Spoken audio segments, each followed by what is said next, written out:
Hi everyone.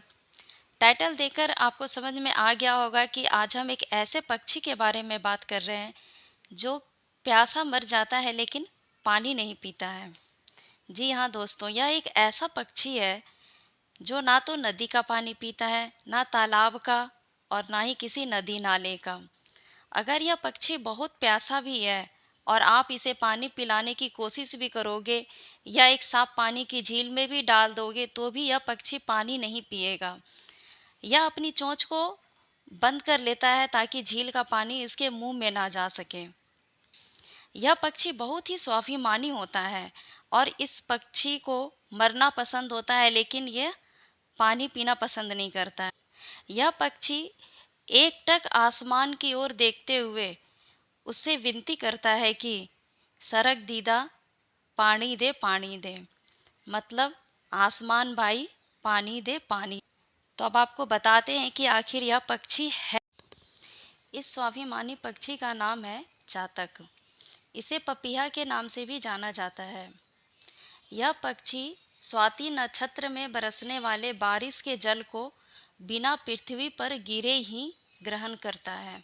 इसके अलावा वह और कोई भी पानी नहीं पीता है। उत्तराखंड के गढ़वाल क्षेत्र में इस पक्षी को चोली भी कहा जाता है और यह भी कहा जाता है कि इस पक्षी का जन्म गढ़वाल क्षेत्र में ही हुआ है।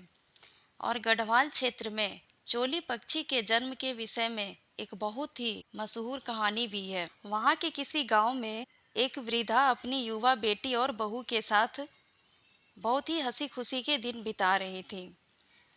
वह बहू और बेटी के बीच कोई मतभेद नहीं करती थी। दोनों को एक जैसा रखती थी, दोनों को एक जैसा भोजन देती और एक जैसा काम करवाती थी। बहू बेटी भी दोनों खूब मिलजुल कर रहती थी। ना आपस में लड़ना झगड़ना और ना कोई ईर्ष्या द्वेष था। दोनों में अंतर था तो बस इतना कि बहू अपना काम पूरी ईमानदारी से करती और बेटी अपने काम को जैसे तैसे निपटा कर फ्री हो जाती। माँ इस बात के लिए बेटी को कई बार टोकती और उसे भाभी से सीख लेने के लिए कहती, लेकिन बेटी के कान पर जू तक नहीं रेंगती और उसे कोई असर नहीं होता। एक बार की बात है, गर्मियों के मौसम में लगातार कोल्हू पेरते पेरते बैल थक गए।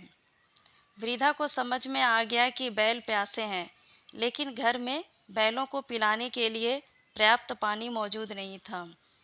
बैलों की प्यास बुझाने का एकमात्र उपाय था उन्हें गधेरी पहाड़ी नदी तक ले जाना, जो गांव से लगभग 1-1.5 किलोमीटर की दूरी पर था।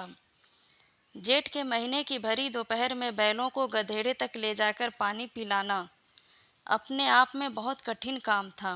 तपती दोपहरी में बैलों को ले बहू को भेजे या बेटी को, इस बात को लेकर वृद्धा बहुत ही मुश्किल में पड़ गई।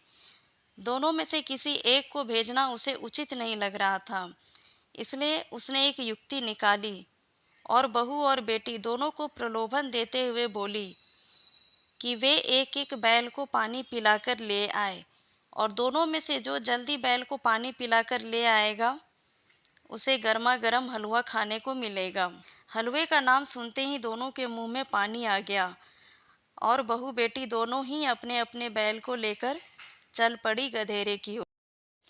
बहू बिना कुछ सोचे समझे अपने बैल को हाँके जा रही थी, जबकि बेटी का खुरापाती दिमाग यह उपाय तलाश कर रहा था कि कैसे वह जल्दी से जल्दी घर पहुँचे।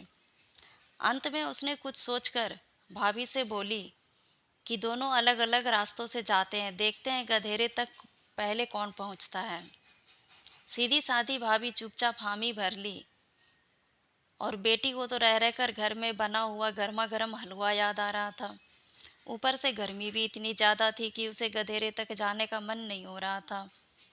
अचानक उसे अपनी बेवकूफ़ी पर हंसी आई और वह सोचने लगी कि जानवर भी क्या कभी बोल सकता है। किसी को क्या पता चलेगा कि मैंने बैल को पानी पिलाया या नहीं। माँ से जाकर कह दूंगी कि पिलाई पानी बैल को। यह विचार आते ही उसने बैल को घर की दिशा में मोड़ दिया और बेचारा प्यासा बैल बिना पानी पिए ही घर की ओर चलने लगा। बेटी को देखते ही माँ खुश होकर बोली, ले आई बेटी पानी पिलाकर बैल को। हाँ माँ कहते हुए वह सीधे हलवे की ओर लपकी।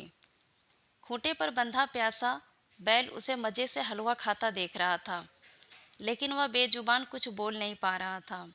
प्यास के मारे थोड़ी देर में ही उसके प्राण पखेरु हो गए।